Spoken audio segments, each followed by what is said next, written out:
जमाने से हमारे पुरखे बच्चों को चांद तारों की कहानियां सुनाते आए हैं। सबूतों के आधार पर हम कह सकते हैं कि खगोल शास्त्र का ज्ञान हमारे वैज्ञानिकों की जिज्ञासा बढ़ाता ही रहा है।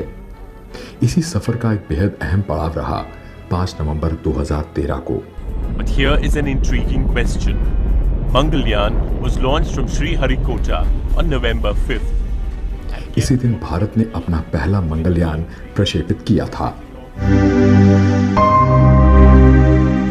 ये कोई फसाना नहीं बल्कि हकीकत थी। मंगलयान के सफलतापूर्वक कक्षा में स्थापित होने का जश्न मनाती, साड़ी पहने, बालों में गजरा लगाए खुशी से गले मिलती हमारी महिला वैज्ञानिकों की तस्वीरें जब दुनिया भर के अखबारों में छपी तो लोगों को विश्वास नहीं हुआ। ये मिथक भी टूट गया कि ये पारंपरिक परिधान वाली महिला वैज्ञानिक रॉकेट साइंस की ज्ञाता भी हो सकती हैं। यानी घर हो या स्पेस प्रोजेक्ट, कम दाम और बेहतरीन काम, प्रत्यक्ष को प्रमाण की क्या जरूरत। जिस प्रोजेक्ट में नासा ने $600 मिलियन का निवेश किया था, उसी को हमारे वैज्ञानिकों ने, फिर से आपको बता दें, सिर्फ $74 मिलियन में कर दिखाया।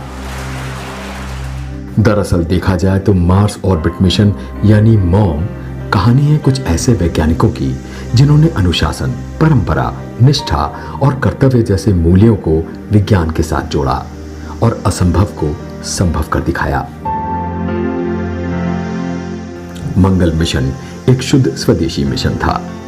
वैज्ञानिकों को शुरू से पता था कि उनके पास नासा या दूसरी विदेशी एजेंसियों की तरह अथाह फंड नहीं है। चुनौती ये भी थी कि इन्हें ये प्रोजेक्ट 18 महीने के अंदर करना था। इस मिशन में काम करने वाले अधिकतर वैज्ञानिकों ने इंटरप्लैनेटरी डिसिप्लिन यानी ग्रहों पर रॉकेट भेजने वाले मिशन पर काम तक नहीं किया था। इसके लिए उन्होंने एक विशेष रणनीति बनाई और काम शुरू कर दिया। सबसे अधिक संसाधन डिजाइनिंग, डेवलपमेंट और टेस्टिंग पर लगते हैं। इसलिए इसरो के वैज्ञानिकों ने उन तकनीकों का अधिकतर इस्तेमाल किया जो पहले से जांची और परखी थीं। इस तरह से लाखों करोड़ों रुपए की बचत की गई। भारतीय वैज्ञानिक ये लंबे समय से सिद्ध करते आए हैं कि दुनिया उनके हुनर पर भरोसा कर सकती है।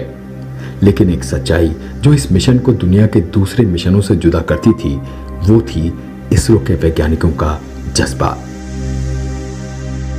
जब तक मिशन मंगल चला, अधिकतर वैज्ञानिक बगैर छुट्टी लिए दिन रात काम करते रहे। कई वैज्ञानिक तो हफ्तों इसरो के लैब्स में ही रहे, घर तक नहीं गए। इनमें जूनियर और सीनियर दोनों श्रेणी के वैज्ञानिक शामिल हैं। मॉम ने भारतीय महिला वैज्ञानिकों को भी दुनिया की नजरों में ला खड़ा किया। मौमिता दत्ता मंगलयान मिशन की प्रोजेक्ट डायरेक्टर थीं। नंदिनी हरिनाथ और ऋतु करिथाल ने UR-RAW सैटेलाइट सेंटर बेंगलुरु से मिशन को संभाला था और अनुराधा टीके इसरो सैटेलाइट सेंटर में जियोसैट प्रोग्राम डायरेक्टर थीं। इस मिशन का सबसे महत्वपूर्ण पहलू था मंगल पर जीवन की खोज। इसके लिए जरूरी था कि वहां किसी ऐसे तत्व को ढूंढा जाए जो जीवन का आधार बन सके, और वो तत्व था मीथेन गैस। इस गैस को ढूंढने के लिए एक खास कैमरा बनाया गया जिसे मीथेन सेंसर कैमरा कहा गया। इस कैमरे को बनाने वाली टीम की सदर भी एक महिला वैज्ञानिक थीं जिनका नाम है मीनल रोहित।